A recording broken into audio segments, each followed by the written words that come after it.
What's going on, everybody? This is Andre here with Camera Review Pro. In this video, I'm going to be giving you some tips and tricks for the Sony a6400 to help you get more familiar with the camera.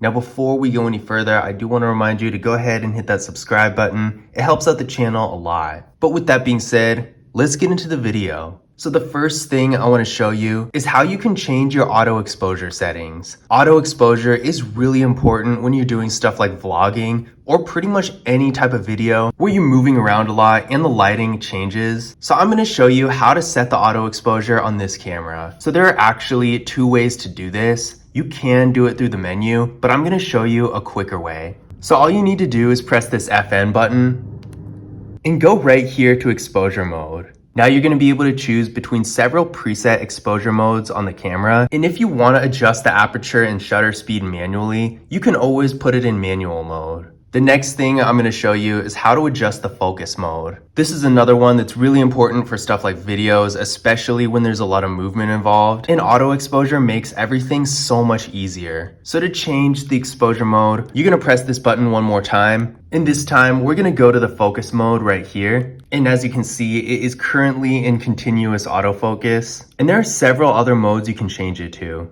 Now, having autofocus is really cool, but there's a little bit more to it than just changing the focus setting. This camera also has what's called touch focus, which is really cool. Basically, what you do is touch the screen and it's going to automatically focus on wherever you're touching instead of tracking things automatically. But this feature is not actually activated by default, so I'm going to show you how to turn it on.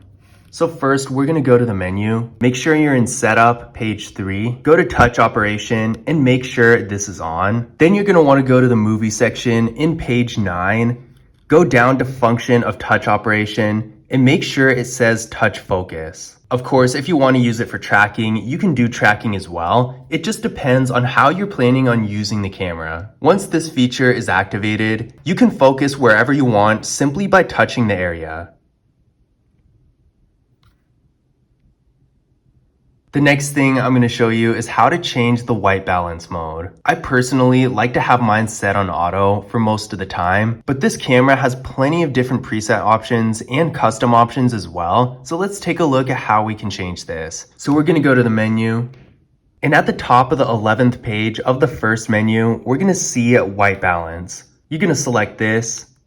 And as you can see, I have mine set to auto, but there are plenty of other modes you can use based on the type of picture you're trying to take and what your setting is. Now, you don't actually have to go to the menu for this. You can also press this button and the white balance is right here.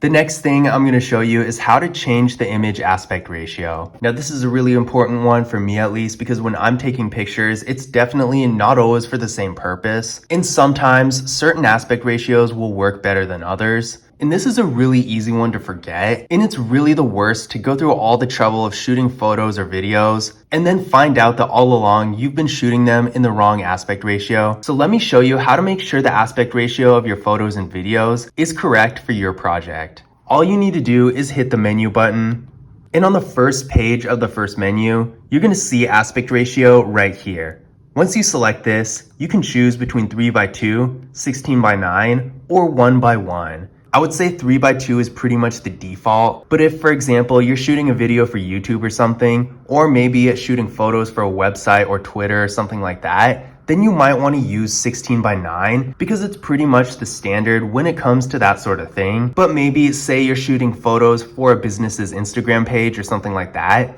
then 1:1 is probably going to be your go-to, because a platform like Instagram, even though nowadays it does allow you to use different aspect ratios, is still pretty much optimized for 1:1. So the aspect ratio you should use really is going to depend on what kind of photo you're shooting and what you're shooting photos for. But as you can see, it's easy enough to change it. So the next thing I'm going to show you is a feature called touch shutter. Now, this is actually a really cool one. I personally didn't even know about this until more recently. But with touch shutter, all you need to do to take a photo is tap on the screen. So let's take a look at how it works. We're going to go to menu, go to custom operation, page 9, and go to function of touch operation. As you can see right here, it does say touch focus, and we're going to change this to touch shutter. Keep in mind, this does not work in video mode. It only works for photos. But now, once we go back to the actual camera, all you need to do to take a picture is just touch the screen. The next thing I'm going to show you is how to change the picture profile and effects. This is basically going to control filters that you can put on your image, as well as the appearance of it in general. It's probably easier if I just show you, so let's take a look. What we're going to do is go to Menu, go to Processing at page 11. In Picture Effect is where you're going to be able to access the more wild filters, like the type of thing you would see on social media, stuff that's really just more on the crazy side. Depending on how you use your camera, you're probably not going to be using these features a whole lot. These are more of the for fun type of things, but it is cool to have them all the same. Now the next section is the picture profile, and this is the one that's a lot more useful in my opinion. Here, you'll be able to change the texture of the image to fit whatever type of picture you're trying to take. For example, if you want something that looks really professional and more on the natural side, I would suggest Picture Profile 1. It enhances the colors and details just a little bit without it looking too cinematic or anything like that. On the other hand, if you do want something that looks more cinematic, Picture Profile 2 is going to do that because it's going to make things look a little bit more dark, increase the contrast a little bit, and overall make the colors and details a little bit more vivid. There are 10 different profiles in here, so I definitely recommend playing around with them and seeing which one works best for your purposes. The next thing I'm going to show you is how to shoot a video with the shutter. Now this is a little thing, but honestly it makes a lot more of a difference than you might think. In case you don't know, in order to shoot a video, you have to press this button right here. Obviously the record button. It makes sense, but it's still sort of annoying to have to press that. I would personally rather just use the shutter for everything. But luckily with the Sony a6400, you can actually do this. So let me show you how to change it. We're going to go to Menu. Go to the movie menu, go to page 3, and right down here it says movie with shutter. You're going to click this and turn it on. Now when you go back to the camera, you'll be able to record a video just by pressing the shutter. So there's another thing that's always bugged me about pretty much every camera I've ever used, and that is if you're taking photos on a sunny day, it can be really hard to see these little displays. And unfortunately, this does become an issue when you're mostly just taking photos on sunny days, because then you'll never be able to see the display at all. But with the Sony a6400, there's actually a way around this that makes it much easier to see the display. So to get to this, we're going to go to Menu, go to Setup 1, and where it says Monitor Brightness, we're going to select this. And right now it's set to manual, but if you click on this one more time, you'll be able to go to Sunny Weather Mode. And this is going to make the monitor so much brighter, making it much easier to see in bright daylight.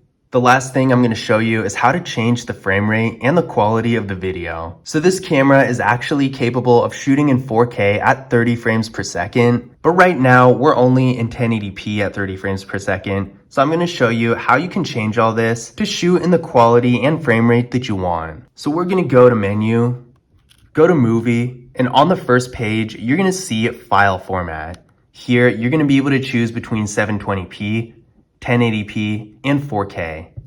So let's go to 4K, and now if we go to Record Setting, you'll see that we have 24p and 30p options. It's definitely important to get your frame rate the way you want it, because otherwise the video is not going to turn out right. But those were my tips and tricks for the Sony a6400. I hope you guys enjoyed the video, and I hope you found this information useful as well. If you did, don't forget to leave a thumbs up and subscribe to the channel. And as always, I will see you in the next video.